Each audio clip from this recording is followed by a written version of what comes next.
Hello, my name is Everett Miller. I'm 29 years old. And if you ask me how I'm doing, I can only sigh and say, trying my best. My life feels like a sad country song you'd hear in a dimly lit bar on Broadway in Nashville, where I live. Nashville, the country music capital of the world, where melodies of heartbreak and unfulfilled dreams mingle with neon lights and the laughter of tourists. But for me, this city isn't about the glitz of the stage or big dreams.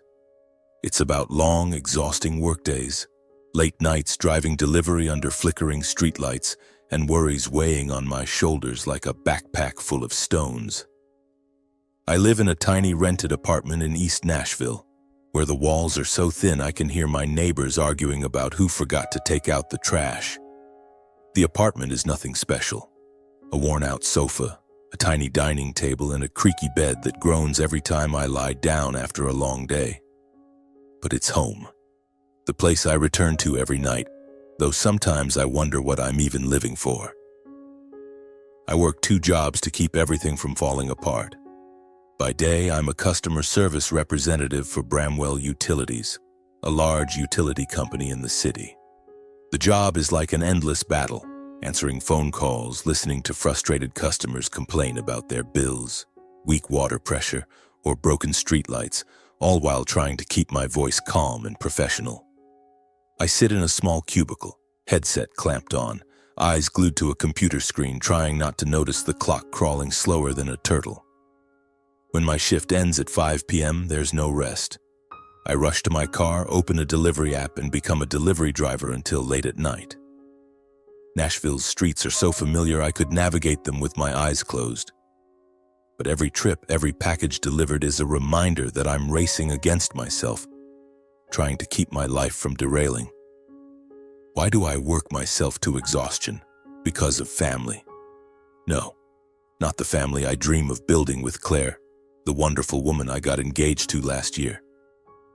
I'm talking about my parents and my younger brother Corey, who seem to think I'm an endless money tree. My father, Russell Miller, 58, used to be a factory worker in Clarksville, about an hour's drive from Nashville.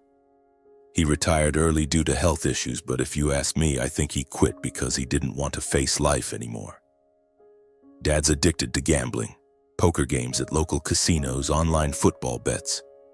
Every month he calls, his voice raspy, begging for money to pay off an urgent debt, or just this one time, Everett, I swear. But one time always leads to the next, and the next after that. My mother, Paula, 55, isn't much different. She used to be a sharp, quick-witted secretary, but now she lives to shop and spend. Expensive dresses, sparkling jewelry, or even useless home decor. She buys it all, whether the family needs it or not. Every time I send money home, I hope she'll use it to pay bills or buy groceries. But no, last week she called to brag about a new designer handbag. Only $300, Everett, I got a great deal. I just sat there, gripping the phone, trying not to let my anger explode. Then there's Corey, my 26-year-old brother, who seems to think life is an endless party. He's unemployed, living off our parents with no intention of changing. Corey loves partying, hanging out with friends at bars, and never thinks about getting a job. I've tried talking to him, advising him, even yelling at him, but Corey just smirks and says, "No need to make a big deal out of it, Everett. You're making money, right?" That line hits me like a punch to the gut, but there's nothing I can do about it. Every month I send most of my income to Clarksville to help my parents pay bills, debts, or whatever they claim is urgent. I keep just enough for rent, gas, and food, usually instant noodles or convenience store sandwiches.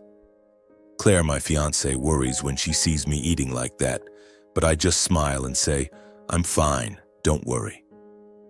But the truth is, I'm not fine. I'm tired, exhausted, and sometimes I wonder if I'm living or just surviving. Claire is the only light in my life right now. She's 27, an elementary school teacher with a gentle smile that could melt any heart. We met 3 years ago at a small Nashville coffee shop when I accidentally spilled coffee on her shirt. Instead of getting mad, she laughed and said, "Well, at least you made my day more interesting." From there, we started talking, and soon I realized I couldn't live without her. Claire understands me, understands the pressures I'm under, and she always tries to pull me out of my darkest days. But even Claire can't ease the guilt I feel. The guilt that I have to keep providing for my parents, that I owe them for raising me. There's one other person who matters to me. My grandmother Sandra, 78, who lives in Ashland City, a quiet little town by the Cumberland River, about 45 minutes from Clarksville. She's been my closest confidant since I was a kid.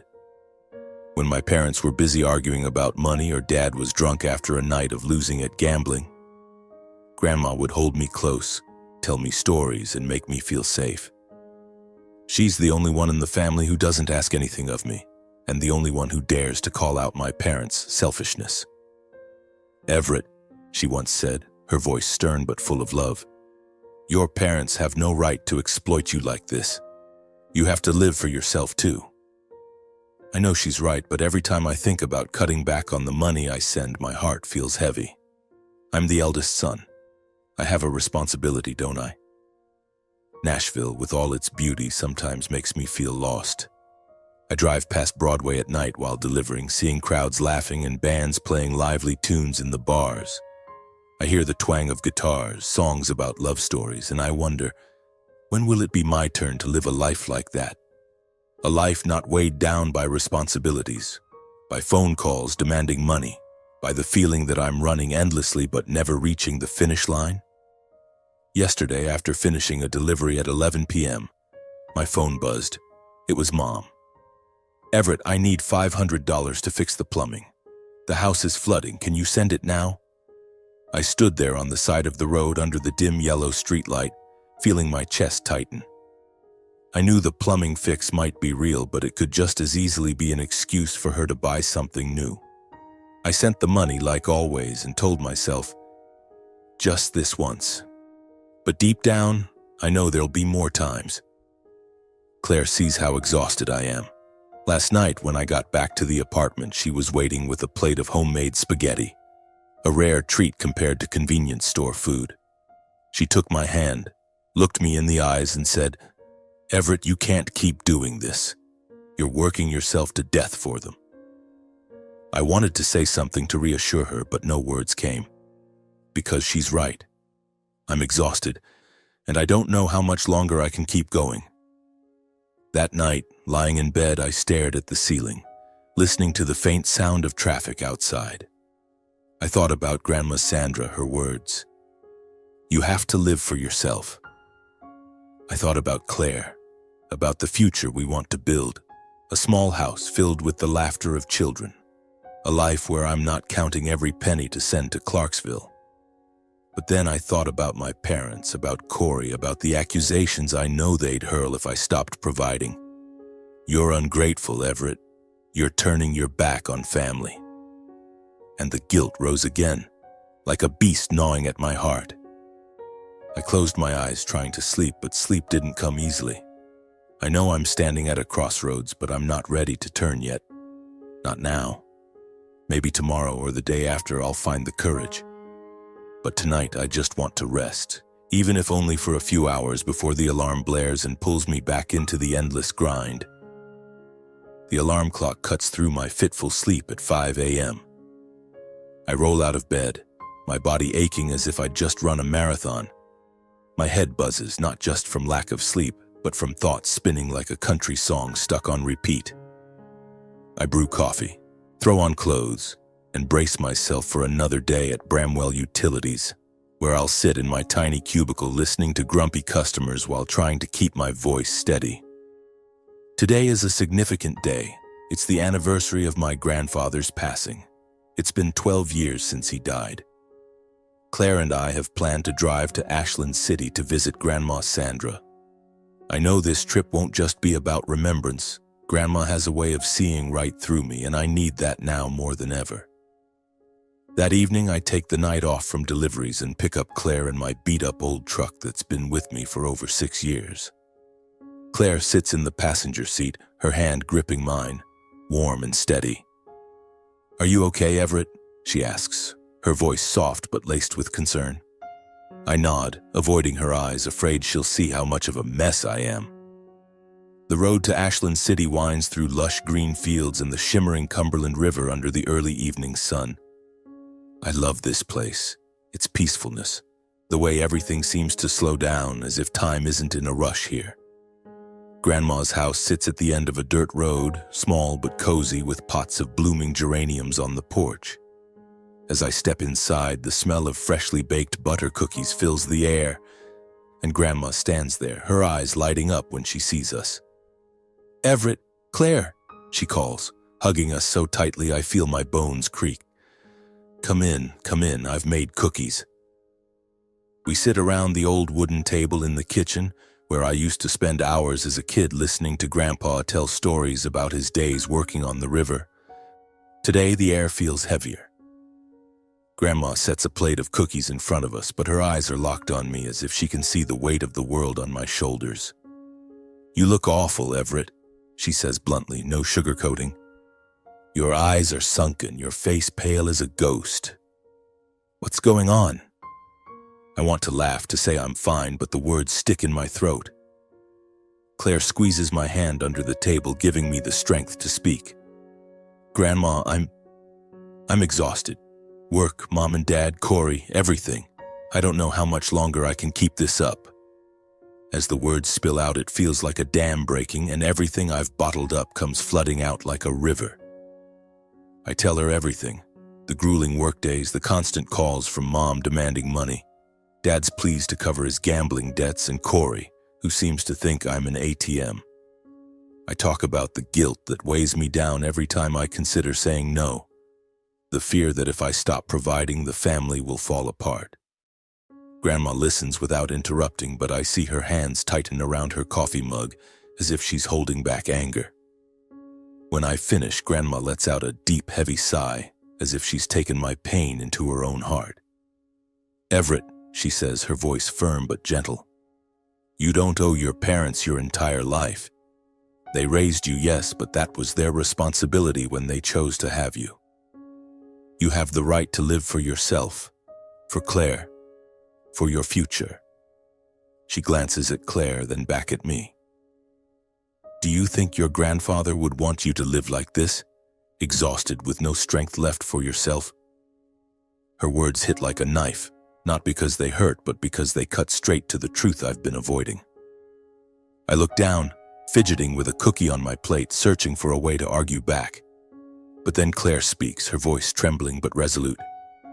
"Everett, I love you and I want us to build a family, but you can't do that if you let them drain you dry. Think about our family, Everett. Think about me, about our future." I look at Claire, see the tears glistening in her eyes, and my heart clenches. She's right. Grandma's right. But inside me a war rages. On one side is the guilt, the responsibility, the words my parents have drilled into me. "You're the eldest son, Everett. You have to take care of the family." On the other is the longing to live, to breathe, to build a life not crushed by unreasonable demands. We sit there for hours talking, eating cookies and drinking coffee. Grandma tells stories of how she and Grandpa struggled to raise my dad and his siblings, but they never demanded their children sacrifice their lives. "Family is about love, Everett, not control or exploitation," she says. "You have to set boundaries. If you don't, they'll never stop." When we leave Grandma's house, it's dark. Claire sits beside me in the truck, silent but still holding my hand. I drive through the familiar roads, but in my mind, Grandma's and Claire's words echo. I know what I have to do, but the thought of confronting my parents makes my heart pound. I don't want to be an ungrateful son, but I also don't want to keep living like a shadow. The next day, I sit down with Claire in our small apartment. She brings me a steaming cup of tea, sets it in front of me, and sits across from me, her eyes unwavering. "Everett, you need to decide," she says. "I'll be here no matter what you choose, but I want you to be happy." I take a deep breath, feeling like I'm standing at the edge of a cliff. "I'm going to talk to them," I say, my voice hoarse. "I'll send a fixed amount each month, enough for them to get by. No more." Claire smiles, but I see the worry in her eyes. She knows, as I do, that my parents won't take this lightly. but I've made my decision. That night, I call my dad. "Dad, Mom, we need to talk," I begin, trying to keep my voice calm. "From now on, I'm only sending $300 a month for your bills. I can't afford to send more. I need to take care of my life with Claire." The other end of the line goes silent, so long I think he's hung up. Then Dad's voice comes through, cold and sharp. "What are you saying? You're abandoning me and your mom? Who do you think you are, Everett? We raised you and now you dare turn your back on us?" Mom jumps in, her voice shrill. "You're ungrateful, Everett. You want us to starve? When we're gone, don't regret it." I can hear Corey in the background sneering. "Wow, big brother's getting stingy, making all that money but won't share with family." Every word they say is like a knife to my heart. I want to scream, to explain that I've done everything I can, that I have nothing left to give. But I just say, I've made my decision. $300 a month. I can't afford more. Then I hang up, my hands trembling. Claire hugs me from behind, saying nothing, but her presence is enough to keep me from falling apart. In the days that follow, my parents and Corey don't call back. No texts, no calls, nothing. The silence is more terrifying than their accusations, making me wonder if I've done something wrong. If I really am an ungrateful son. Several times I reach for the phone, tempted to call Mom to see if she needs anything, to check if Dad's house needs repairs. But I tell myself to stay strong. Every time I look at Claire, every time I remember Grandma's words, I know I have to stand firm. This is a turning point, the first time I've chosen myself. But deep down, I know the story isn't over, and what lies ahead might be even harder. The weeks following my conversation with my parents, I wake up with a strange feeling, like an invisible cloud hanging over my head. I check my phone, a habit I can't break, but my inbox is empty. Not a single message from Dad, not a call from Mom, and Corey, as usual, has vanished as if I no longer exist in his world. The silence, instead of bringing relief, makes me uneasy. I'm used to the calls demanding money, the accusations, even the arguments. But this quiet? It feels like the calm before a storm. Claire notices my tension. Every morning she slides a plate of freshly baked bread, still warm and fragrant, toward me, her gentle smile paired with concerned eyes. "Are you okay, Everett?" she asks, her voice as soft as when she speaks to her third-grade students. I want to say I'm fine, that everything's okay, but the words stick in my throat. Instead, I take her hand, feeling the warmth of her slender fingers. I'm just not used to them, not calling, not texting. It's unsettling. Claire tilts her head, her light brown hair falling over her shoulder. "Maybe they need time to accept it, Everett. You did the right thing. You need to live for yourself, for us." I nod, but inside I'm not so sure. I've cut back on the money I send, made it clear to my parents I can't keep carrying everything. But their words, "You're ungrateful, Everett. You want us to starve?" echo in my mind like a mournful country song I can't stop hearing. Each day that passes, I brace for a call, a text, even an angry outburst. But there's nothing. My phone is silent, eerily so. I try to push the worries aside to focus on a major milestone, my wedding to Claire. We've started planning, and I feel a faint spark of light piercing through the gloom of recent days. Claire and I choose a small farm on the outskirts of Nashville as the venue, with sprawling fields and an old barn decorated with lanterns and wildflowers. Claire is thrilled about every detail, from the invitation designs to the table arrangements, and her enthusiasm makes me smile, if only for a moment. But even as we discuss tablecloth colors or guest lists, I can't shake the emptiness.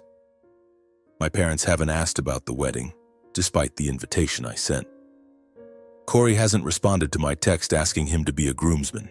They've vanished from my life, and their absence stings. One afternoon, while I'm at Bramwell Utilities, my phone buzzes. I jump, thinking it's Mom or Dad, but it's an unknown number.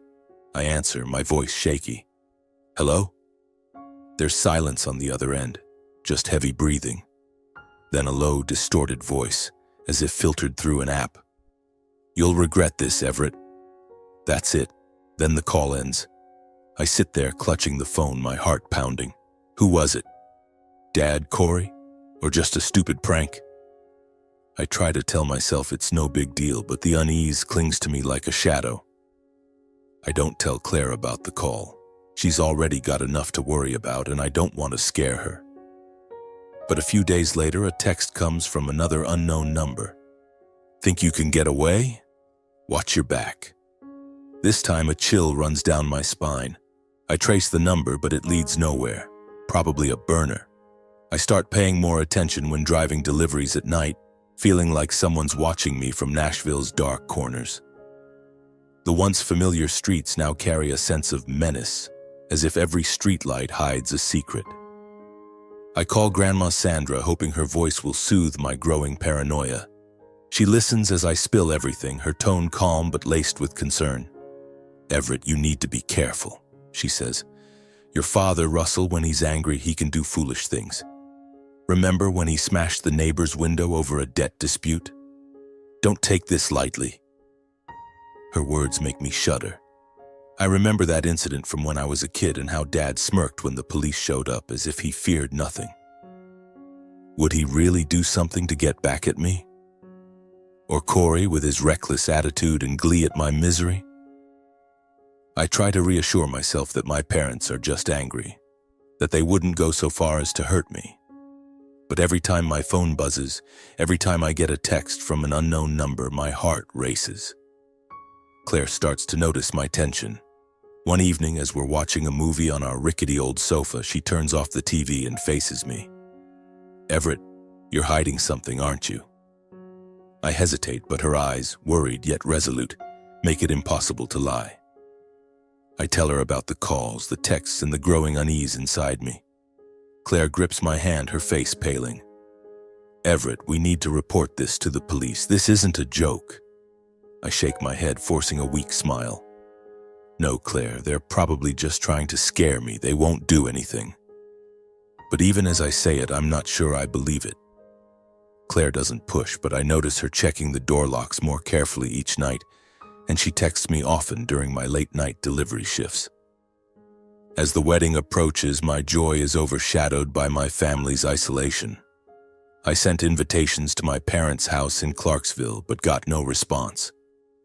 I called, left voicemails, but received only silence. Corey, the little brother I used to play ball with in the backyard, feels like a stranger now. I try not to let it hurt, but every time I think about them missing my big day, my heart aches. Grandma Sandra is the only family member excited about the wedding. She calls weekly asking about preparations and sends us a handmade quilt as a wedding gift. "You're going to have a wonderful day, Everett," she says, her voice warm. "And if your parents don't show up, that's their loss, not yours." I want to believe her, but their absence leaves a hole in my heart. The night before the wedding, I lie in bed watching Claire sleep peacefully beside me. She looks serene, her hair spread across the pillow, and I wonder if I'm worthy of her.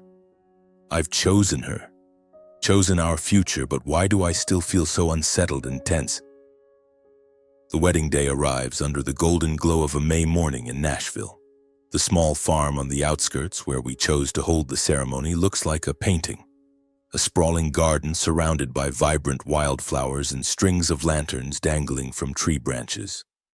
A large white tent stands at the center with tables draped in white linen, adorned with vases of daisies and ivy. Soft country music drifts from the live band, blending with the breeze rustling through the fields. This is where Claire and I will exchange our vows, and though my heart is heavy with my family's absence, I try not to let it ruin my mood on this momentous day. I stand in a small room in the farm's main house, adjusting my tie in front of a mirror, trying to keep my hands from shaking. The gray suit fits perfectly, but I feel like I'm wearing armor that's too tight. Claire walks in, radiant in a pristine white wedding dress, its lace neckline hugging her shoulders, her light brown hair cascading like a stream. "Everett, you look like you stepped out of a country song," she says, her beaming smile making my heart race. I pull her into a hug, whispering, "You're the one taking my breath away." But deep down, I can't shake an unsettling, restless feeling. Grandma Sandra arrives early, elegant in a navy blue dress, her eyes lighting up when she sees me. She hugs me tightly, whispering, "Today is your day, Everett. Don't let anyone steal it." Her words are like a calming balm, but I still feel an emptiness. My parents aren't here. Neither is Corey. I sent invitations, made calls, foolishly hoped they'd show up. But as I look out at the garden where guests are gathering, I see only Claire's friends, my co-workers, and Claire's parents, Mr. and Mrs. Parker. Tom Parker, Claire's dad, is a tall man with salt and pepper hair and a warm smile. Ellen, her mom, is petite, bustling about, checking every detail of the wedding, from the flower arrangements to the band's positioning. They hug me when they arrive, treating me like their own son. "Everett, we're proud of you," Tom says, clapping my shoulder. "You're a good man, and Claire's lucky to have you." His words bring a sting to my eyes, but also a pang of pain. Claire's family treats me like one of their own.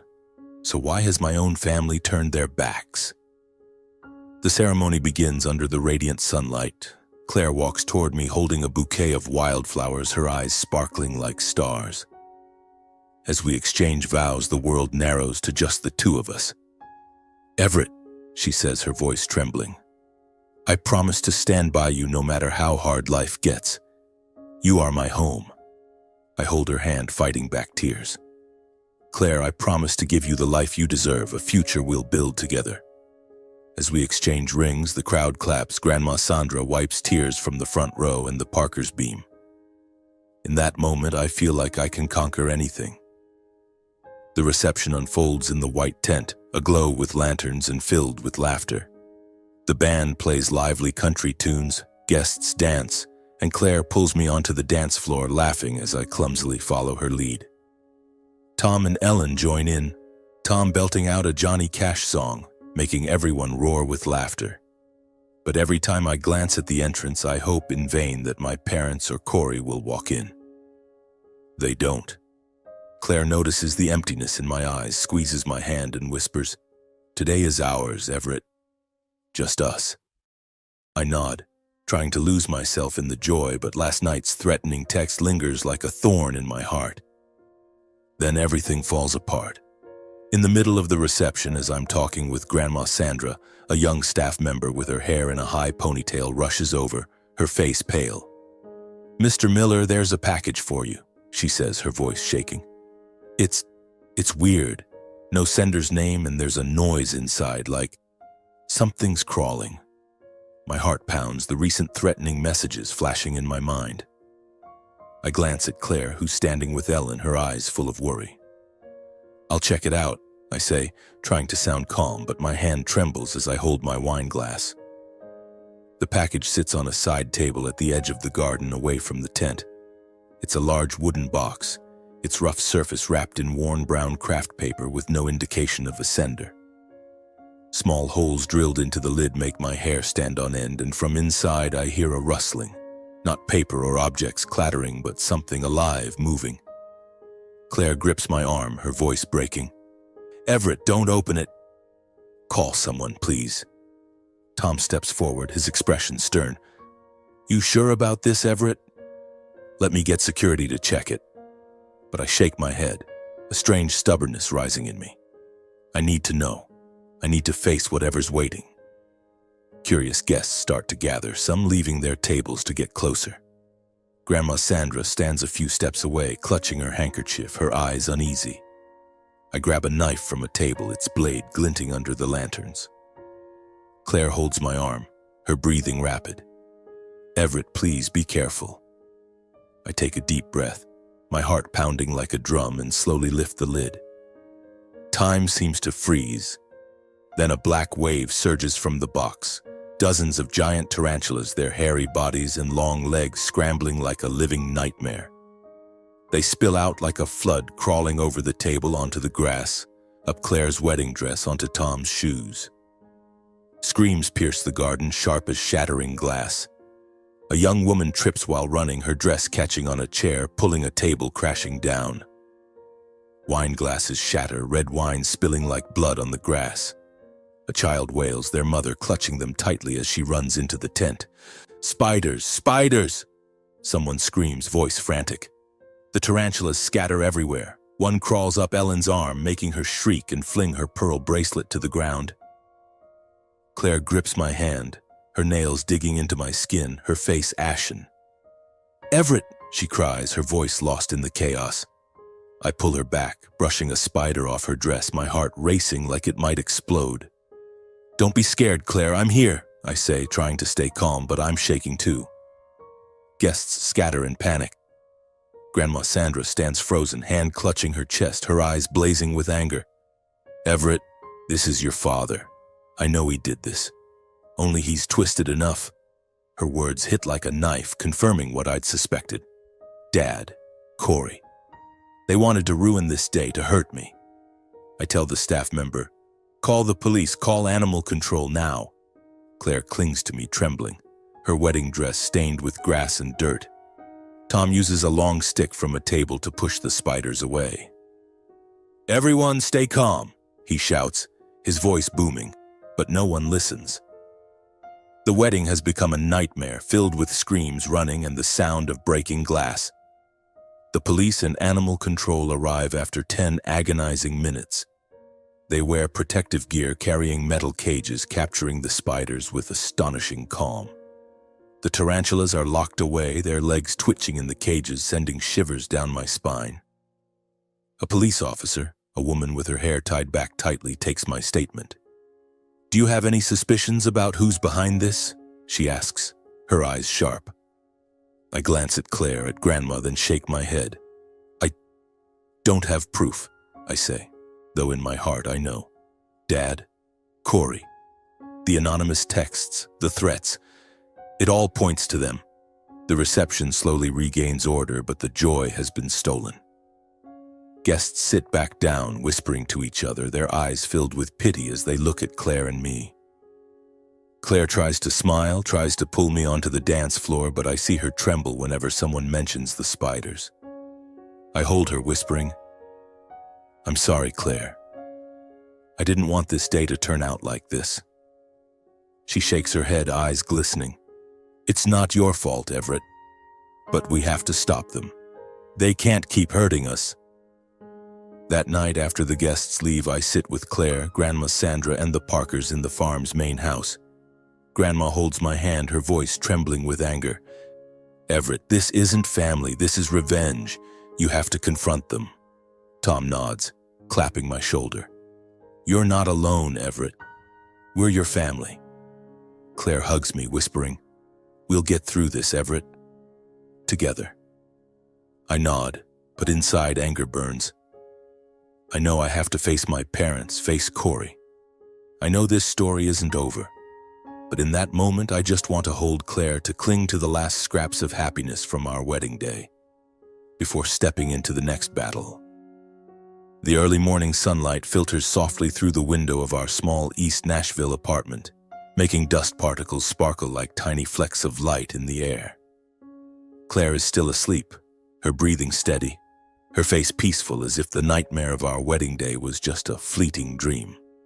But for me, the images of tarantulas crawling across the reception tables, the guests' screams, and Claire's panicked eyes are etched into my mind, sharp as a blade. I sit at the kitchen table, a cold cup of coffee in my hand, anger rising like an unquenchable fire. I need answers. I need to confront them. Claire wakes up, her hair tousled, and looks at me with worried eyes. "What are you going to do, Everett?" she asks, her voice gentle but resolute. I take a deep breath, trying to keep my voice steady. "I have to go to Clarksville, Claire. I need to talk to my parents, to Corey. I need to know if they were really behind this." Claire grips my hand, her nails lightly digging into my skin. "I want to come with you. I don't want you to face them alone." Grandma Sandra called this morning too, her voice stern over the phone. "Everett, let me go with you. They need to know you're not alone." But I shake my head at both of them, if only in my mind. This is my battle. I need to handle it myself. The drive to Clarksville feels longer than usual, or maybe it's just my perception. The fields stretching along the road, the weathered billboards advertising local diners, and the Cumberland River glinting in the sunlight. All so familiar, Yet today they feel alien, as if I'm entering enemy territory. My parents' house on the outskirts of Clarksville comes into view, a single-story brick home with a cluttered front yard, overgrown grass, and a rusted old truck abandoned in the driveway. I park, my heart pounding, and take a deep breath before stepping out. I knock on the door, the sound echoing in the still air. No one answers. I knock harder, anger and unease swirling in my chest. Finally, the door creaks open and my father, Russell, stands there, wearing a crumpled t-shirt, his eyes bloodshot as if he'd been drinking all night. "Everett," he says, his voice cold, not a hint of surprise. "Come in." I step inside, the air thick with the smell of cigarette smoke and stale beer. My mother, Paula, sits on the sofa holding a coffee mug, her eyes icy as they meet mine. Corey leans against the wall, a cigarette dangling between his fingers, his familiar smirk making me want to punch him. No one speaks, and the silence weighs on my chest like a boulder. "I need to know," I start, my voice trembling, but I force it to stay firm. "The gift box at the wedding, the spiders. Was it you, Mom, Dad, Corey?" I lock eyes with my father, searching for a sign, guilt, admission, anything. But he just scoffs, shrugging. "What are you talking about, Everett? Spiders? Sounds like some crazy story. You think I've got time for childish pranks like that?" His tone drips with sarcasm, but I catch a strange glint in his eyes, as if he's relishing my pain. My mother cuts in, her voice shrill and accusatory. "You dare come here and accuse us? After everything we've done for you? You abandon your family, cut off our money, and now you come back to point fingers? You're nothing but an ungrateful son." Her words stab at my heart, but this time I don't let them break me. "Mom, I've sent money to this family for years, to the point where I had nothing left for myself, but that box, someone sent it to ruin my wedding. If it wasn't you, then who?" Corey laughs, a harsh, cruel sound. "Wow, big brother, sounds like you're getting paranoid. Maybe it was a jealous guest pissed about your pretty bride. But that scene must have been something to see, huh? Too bad I missed it." He winks, but his smirk doesn't hide the glee in his eyes. I step closer to Corey, clenching my fist to keep from losing control. "If I find out it was you, Corey, I swear, you won't get away with it." My father stands, looming toward me, tall and intimidating. "You dare come here and threaten your brother? Who do you think you are, Everett? You think you can cut me off, abandon your family, and then strut in here acting superior? If you don't go back to providing like before, I swear things will get worse." His words hit like a punch, confirming my worst suspicions. Not a direct confession, but enough for me to know. They're involved. They want me to hurt, to pay for daring to set boundaries. I stand there looking at my father, mother, and Corey, three people who once meant the world to me, now strangers. My heart aches, not from anger, but from a deep sadness. I had hoped even just a little that they'd apologize, that they'd say they had nothing to do with it. Instead, I see only hostility, selfishness, and spite. "I'm done," I say, my voice eerily calm. "I've tried my best, but I can't do this anymore. If you and Corey want to keep seeking revenge, go ahead, but I won't let you destroy my life anymore." I turn and walk out, leaving behind my mother's voice. "You'll regret this, Everett," and Corey's mocking chuckle. As I get in the car, my hands shake so badly I can barely fit the key in the ignition. I drive away, not looking back, but inside I know this is the last time I'll step foot in that house. I confronted them, but instead of relief, I feel an emptiness. Not freedom, but the pain of losing my family. The drive back from Clarksville leaves me with an emptiness, as if my heart is a guitar with broken strings, unable to produce a single note. My father Russell's words echo in my mind, his cold, mocking tone threatening that things will get worse if I don't keep sending money. My mother Paula's accusations of my ungratefulness sting like salt in a wound, and Corey's sneering laugh feels like a slap across my face. I grip the steering wheel until my knuckles turn white, trying to focus on the road. but all I can see is the image of hairy tarantulas spilling out of that cursed box on our wedding day, turning our happiest moment into a nightmare. I know it was them. I have no proof, but I know.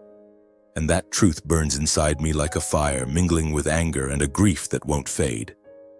Back at our small East Nashville apartment, Claire is my only anchor. She pulls me to the sofa, her warm hands clasping my cold ones, and listens as I pour out every detail of the confrontation. I tell her how Dad scoffed as if I were a joke, how Mom screamed that I'm an ungrateful son, and how Corey's cruel smile reveled in my pain. Claire doesn't interrupt, just holds my hand tighter, her eyes full of love but also worry. When I finish, she pulls me into a hug, letting me rest my head on her shoulder. And in that moment, I feel like I can breathe again, if only a little. "Everett," she whispers, her voice trembling, "you can't let them keep hurting us. The spiders, the threats, that's not family, that's revenge." I nod, but inside I'm still wrestling with guilt. I've turned my back on my parents, my brother, who were once my entire world.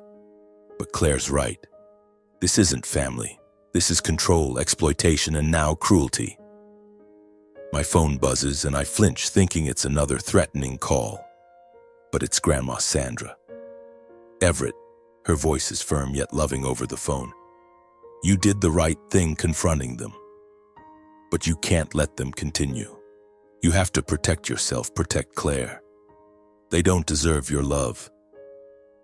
Her words are like a breeze, clearing some of the fog of guilt in my heart.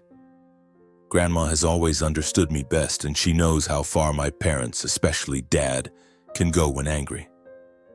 I sit at the kitchen table as Claire brews me a cup of hot tea, the faint minty scent easing my tension. "I need to do something, Claire," I say, my voice hoarse. "I can't live in fear of what they'll do next. The anonymous texts, the spider box, I know it's them even if they won't admit it. I can't let them destroy our lives." Claire nods, her eyes resolute. "We'll face this together, Everett. But you need to cut them off completely. No calls, no texts, no contact. And we need to protect ourselves in case they..." She trails off, not wanting to voice what we're both thinking. Retaliation. I know she's right, but the thought of completely cutting off my parents and Corey makes my heart ache. They're my family, despite their unforgivable actions. I remember my childhood, Mom singing me to sleep, Dad teaching me to throw a baseball, Corey and me running around the backyard laughing carelessly. Those memories are like sharp shards now, cutting into me whenever I think of them. But then I look at Claire, at the wedding ring glinting on her finger, and I remember our vows, a future together, a life free from unreasonable demands. The next day I call Grandma Sandra again. I need her advice, her strength to cross this final line. We talk for hours and she tells me about the days she and Grandpa struggled to raise my dad and his siblings. "I never asked my children to sacrifice their lives, Everett," she says. "Family isn't an excuse to let yourself be destroyed. You've done enough. Now live for yourself." Her words are like a flame, illuminating the path I need to take. I sit down with Claire, and we make a plan. First, I block my parents' and Corey's phone numbers, delete them from my contacts, and block their social media accounts. Each time I hit block, it feels like I'm erasing a part of myself, but I know it's necessary. Next, we start looking for a new place to live. Our current apartment in East Nashville is known to my parents, and after what's happened, I don't want them to have any chance of finding us. We find a small house on the outskirts, far from the city, with a little garden and a white picket fence. A place where I hope we can start fresh, unhaunted by the past. Finally, I contact a lawyer recommended by Tom, Claire's dad. He's an old family friend of the Parkers, specializing in family law. I meet him in a small downtown Nashville office where the smell of coffee and old papers lingers. "Everett," he says, his voice deep and steady, "we can file a restraining order to ensure your parents and brother don't harass you anymore. But you'll need to provide every detail, the anonymous texts, the spider incident, any evidence you have." I nod, though I know my evidence is just gut feelings and vague threats. But I agree because I need to do everything I can to protect Claire, to protect our new life. When I return home, Claire is packing boxes, preparing for the move. She looks up, smiling, and I see a spark of hope in her eyes. "We're going to be okay, right, Everett?" she asks. I pull her into my arms, kissing her forehead. "We'll be okay, Claire, I promise." But as I say it, a sliver of unease lingers. I know my parents and Corey won't let go easily. I know they might find ways to retaliate, but this time I won't let them win. That night I lie in bed, Claire sleeping soundly beside me, her breathing steady. I stare at the ceiling, listening to the wind outside the window, and for the first time in months I feel a flicker of relief. I've cut the chains tying me to the past. I've chosen Claire, chosen myself, but deep down, I'm still bracing for what might come, a new storm, another threat. And I swear, no matter what happens, I won't let them destroy the happiness I'm trying to build. The weeks that follow pass in a new rhythm, slow but filled with hope. Claire and I move into our small house on the outskirts of Nashville, far from the bustling streets of East Nashville and the shadow of the past. The house isn't big, just 2 bedrooms, a cozy living room with windows overlooking the garden and a white picket fence surrounding it. But it's ours. When we first step inside, I feel a breath of fresh air, as if I can finally breathe without the weight of demanding phone calls or threatening texts. Claire stands in the garden holding a pot of yellow daisies, her smile radiant. "Everett, we're going to make a real home here," she says, and I believe her. I still work at Bramwell Utilities and drive deliveries at night, but now every dollar I earn is for us, for Claire, for our home, for the future we're building. I no longer send money to Clarksville, no longer receive calls from Mom demanding shopping money or from Dad to cover gambling debts. The silence from my family persists, and though it stings at times, I know it's the price of freedom. I've blocked their phone numbers, removed them from social media, and with the help of Tom's lawyer, we've filed for a restraining order. It hasn't been approved yet, but just signing those papers makes me feel like I'm reclaiming control of my life. Grandma Sandra visits one weekend afternoon, bringing a tray of butter cookies and another hand-knitted blanket. She steps into the house, looking around with a satisfied smile. "This place suits you, Everett," she says, settling onto the new sofa Claire and I bought with our savings. "You look better already. No more dark circles under your eyes." I smile, hug her, and feel a weight lift from my heart. Grandma has always been the light guiding my path, and now she's the only family I have left. Claire and I start new routines. On Sunday mornings, we make breakfast together, toast and fried eggs, sometimes pancakes that Claire whips up with the excitement of a child. We sit at the kitchen table talking about small things. Her plans for a vegetable garden, my ideas for fixing the fence, or funny stories from her classroom. These moments, simple but warm, are things I never dared dream of during the years weighed down by family obligations. But the past doesn't always let go. Some nights when Claire is asleep, I lie staring at the ceiling and memories of my parents and Corey flood back like a tide. I remember the days Dad taught me to fish by the Cumberland River, when he still laughed and called me kiddo. I recall Mom singing old country songs while washing dishes, her voice soft and warm. I think of Corey as a little kid, running after me in the backyard, begging me to play ball. Those memories are like broken glass now, beautiful but sharp, cutting into me whenever I touch them. I know I did the right thing by cutting them off. The spiders at the wedding, the threatening texts, the sneers during our confrontation, all proved they didn't see me as a son or brother, but as a source of money, something to control. Yet the pain lingers, like a scar that never fully heals. Sometimes I wonder if I could forgive them, if they might one day change. But then I look at Claire, at our new home, and I know I can't go back. One evening, as we sit on the porch watching the sunset paint the distant fields golden, Claire takes my hand. "What are you thinking, Everett?" she asks, her voice soft as the breeze. I look at her, seeing the light reflected in her brown eyes, and I smile. I'm thinking I made the right choice, Claire. Choosing you, choosing us. This future, it's worth more than anything. She leans her head on my shoulder, and we sit in silence, letting the crickets and the wind tell their own stories. A few months later, the restraining order is approved. The lawyer calls, his voice calm but firm. Everett, your parents and brother have been notified. They're not allowed to contact or come near you and Claire. If they violate the order, the police will step in. I thank him, but as I hang up, I don't feel triumphant. I feel an ending, not overwhelming joy, but a quiet peace, like the calm after a storm. We continue our new life. Claire starts her vegetable garden and I help her dig, though I'm so clumsy I break a shovel. We laugh, argue over whether to plant tomatoes or zucchini, and I realize these moments, small, ordinary, are what I've always longed for. I still work hard, but now every dollar I earn brings satisfaction. Because it's for us, not for paying off unreasonable demands. Grandma Sandra occasionally sends handwritten cards with loving messages. You're my pride, Everett, she writes in one. Live well and don't look back. I keep those cards in a small wooden box on the shelf, a reminder that I still have family, not by blood but by choice. People who love me unconditionally. Some days I still think about my parents and Corey.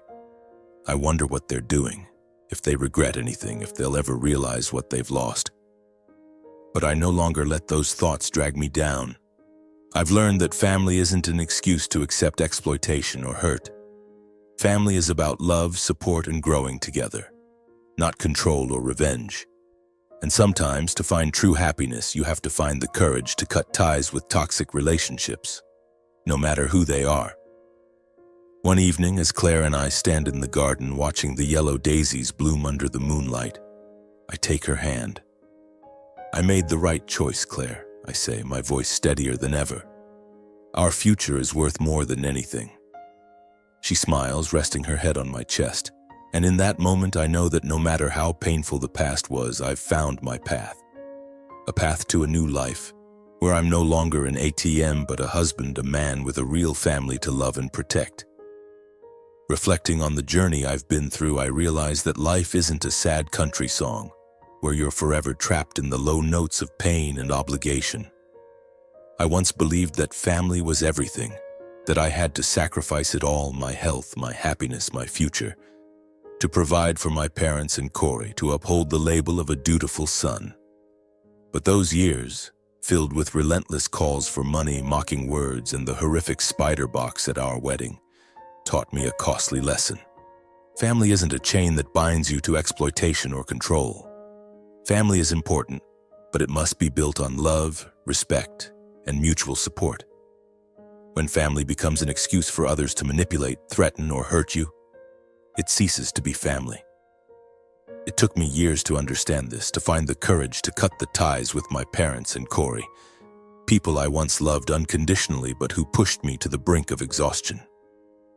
That decision was painful, like tearing out a piece of my heart, but it was also the door to freedom, to true happiness.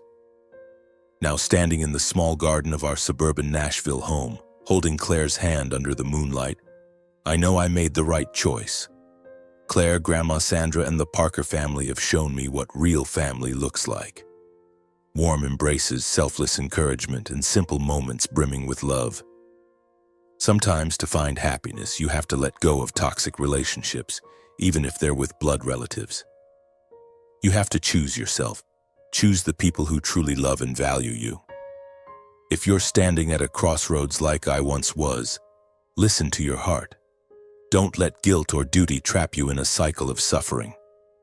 Cutting ties isn't selfishness, it's liberation, for you and for the future you deserve. I found my happiness with Claire in our little house with the white picket fence, in mornings making pancakes and evenings watching sunsets. And I hope, if you're struggling, you'll find your path to the light, where you can breathe, live, and love without fear.